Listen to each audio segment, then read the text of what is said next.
सोलापूरच्या माढ्यातील अंजन गावात महापुरुषाचा पुतळा बसवण्यावरून वाद. पुतळ्याला विरोध नाही, प्रशासनानं तो योग्य ठिकाणी बसवावा. लक्ष्मण हाकेंचं ठिय्या आंदोलन. आंदोलनाविरोधात एक गट आक्रमक, पोलिसांचा बंदोबस्तही तैनात. बारामती आणि राहुरी पोटनिवडणूक लढण्यास काँग्रेस पक्षश्रेष्ठींचा हिरवा कंदील. काँग्रेसकडून काल इच्छुकांच्या मुलाखती. काँग्रेस मित्रपक्षांसोबत चर्चा करून उमेदवारांची घोषणा करणार.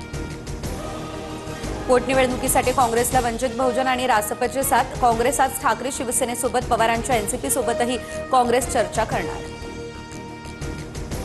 उपमुख्यमंत्री सुनेत्रा पवार आजही दिल्लीत. प्रफुल्ल पटेलांच्या निवासस्थानी सुनेत्रा पवारांची भेट. सध्याच्या राष्ट्रवादीतील घडामोडींवर चर्चा. पार्थ पवार यांचीही उपस्थिती.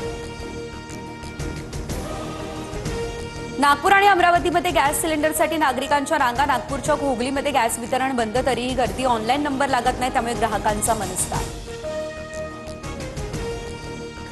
पुण्याला अवकाळी पावसाचा तडाखा. एप्रिल महिन्यातील सर्वाधिक पावसाची नोंद. 82 ठिकाणी झाडं कोसळली. 6 भागांमध्ये पाणी साचलं. जनजीवन विस्कळीत. नाशिक शहरात उद्यापासून 3 दिवस पाणी संकट. विविध जलकुंभ आणि जलवाहिन्या दुरुस्तीच्या कामामुळे पाणी पुरवठा ठप्प राहणार. प्रशासनाकडून पाणी जपून वापरण्याचं आवाहन.